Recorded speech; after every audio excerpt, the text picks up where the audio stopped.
華麗な舞踏会にしましょう。鈴の音はこっちこっち。待ってたの？私もよ。変わるの？変身の道を変えなさい。新しいダークの道、雲を断つ。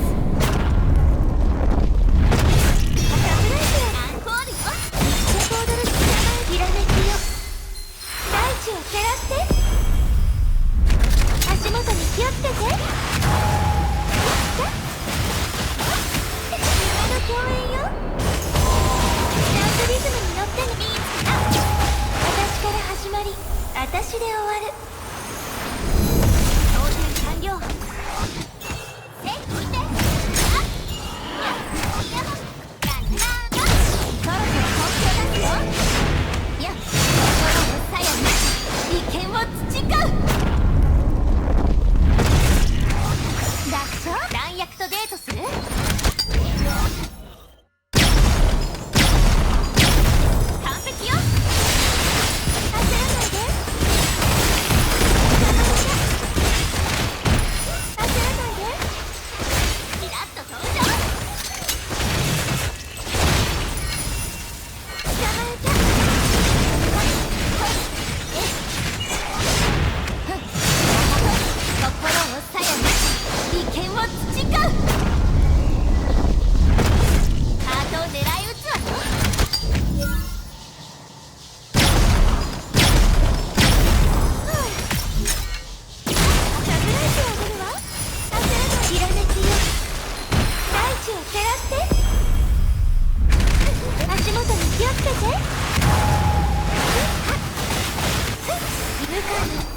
時代に向けて。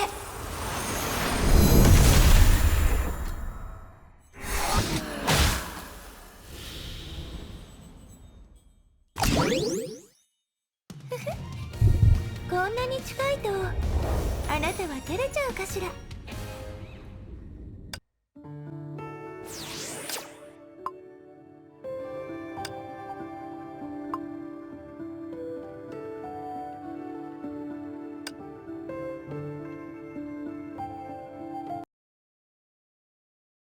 Good day everyone, thank you for watching the run. So let's get into the analysis.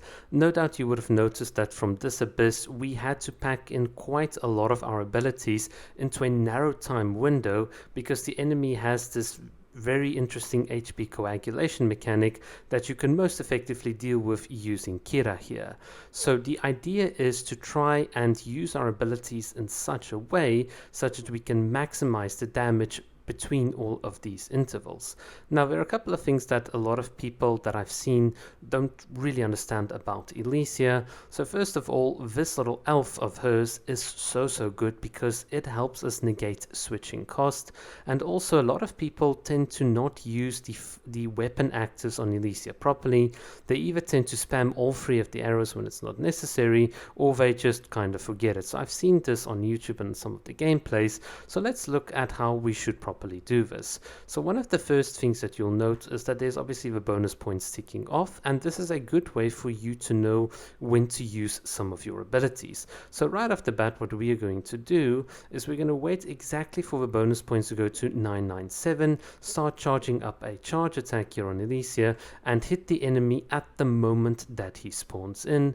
The benefit of this is that we restore SP, and we obviously trigger the QTE here on Susang, and now we've obviously started doing a bit of damage. We use our weapon active. Now for some reason, and I don't know whether this is due to the ping or not, we've got enough alt charge here on Kira, but she's not triggering for some reason. But you'll see in just a moment the little trigger will pop up, and then we instantly switch to her. So obviously you lose a bit of bonus points during the transition. You can see here the bonus points is at 982. If you had 0 ping and I think perfect reflexes, you should be able to get this to 983. Obviously there are a couple of frames, as you saw, that I kind of missed out, so that's just like boomer reaction times for you, so can't really do anything about that. In any case, so we hit this enemy right here, and now what's going to happen is we're going to instantly go into our little charge attack here. We're going to hit the enemy, and notice that the little black bar is here, so I kind of hit him at the moment in which this little funky HP coagulation mechanic wanted to spawn in. So the moment it spawned in, we just instantly took it out. But in any case, and then we obviously go here to Susang. So what you'll now notice is that there is a cooldown timer on Ellie and on Kira. We instantly negate this by using the elf, and obviously the elf is also going to help us do damage. Well, the elf is going to do quite a bit of damage, but in any case, so here we're just going to do normal Susang things. We do want to charge up our ult a bit here. So the reason is that the more SP you consume with her ultimate, obviously the stronger Elysia is going to be, and we're going to need every bit of the firepower. So what we now do is obviously swap to Elysia. We activate the little special QTE thing here with Kira, and what's now going to happen is we're going to use 2 little weapon actives, and we're now immediately going to go into our ult, and you'll see why this timing is so necessary. So we're going to go into the ult exactly at about 961. If you go below 961, you won't be able to do this, but you can see, yeah, I immediately glide forward, go use my weapon active, go underground, I spam the weapon active once again, then I spam Kira. So the instance that cooldown was down, we spawned her onto the field. And one of the things that you'll notice from having her on the field is this. So look at the bar here, and now you'll see that this is going to go just one little hit down. So it's just going to go boom, instantly. That little shot there, this little difference is due to having Kira on the field. And now we're going to press our ultimate or our finisher. This pauses obviously all of the stage timers. And the reason why this is so interesting is because if you look at the timing right now, so you can see here we damaged the enemy, but in this follow-up frame right here, the enemy instantly is now going to go into its like tenebrous state or whatever it is. So basically we can't do any damage. So the timing window to use Elysia's weapon active during her ult, go under the ground, hit the enemy, weapon active and ult is so narrow. We had to ensure all of our buffs are led, everything is active, so that we can do as much damage as possible. So this is a very technical kind of way of playing.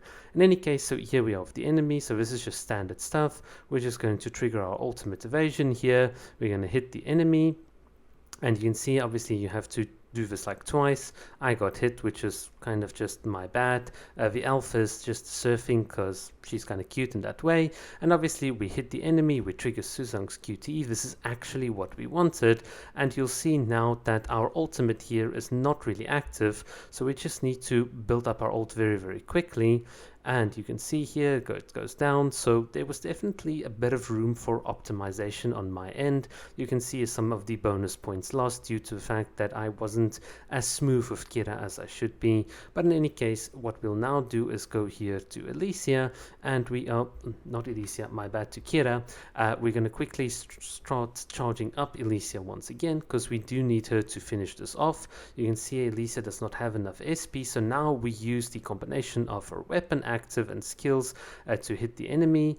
We use the little elf once again to reduce the switching cost for our character. So we've got Susang on the field, and the idea here now is of course to build up again or refresh her little elemental breach. So this is at the end going to be so important for us because we want the maximum damage to finish off the enemy.